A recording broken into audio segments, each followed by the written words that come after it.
Hello friends, आज मैं फिर से आपके लिए मोहरी की डिज़ाइन लेकर आई हूँ। मैं हूँ मोहरी, आप देख रहे हैं सूट एक्सपर्ट। 3 इंच की मोहरी मैंने सिलकर तैयार कर ली है।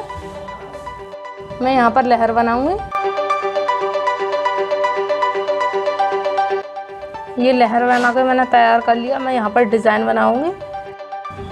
ये मैंने फूल बनाया, सेम इधर भी बनाऊंगी, फिर मैं सिलाई लगाऊंगी।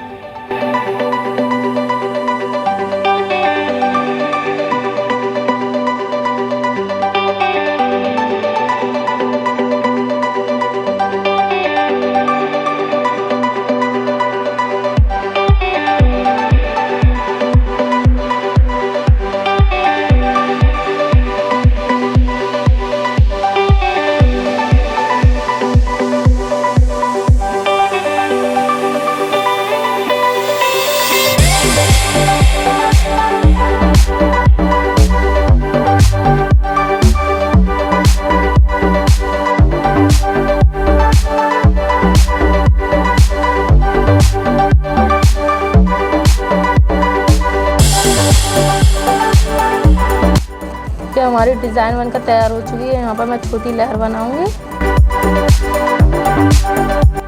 सेम लहर इधर भी बनाऊंगी। ये लहर मैंने बना ली है, नीचे की साइड और बनाऊंगी और सेम ऊपर की साइड भी बनाऊंगी।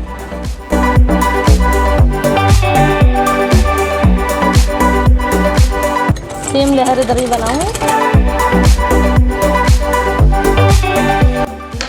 ये हमारी मोहरी की डिज़ाइन बनकर तैयार हो चुकी है। अच्छी लगी हो तो लाइक करें, शेयर करें, कमेंट करें और हमारे चैनल को सब्सक्राइब करें।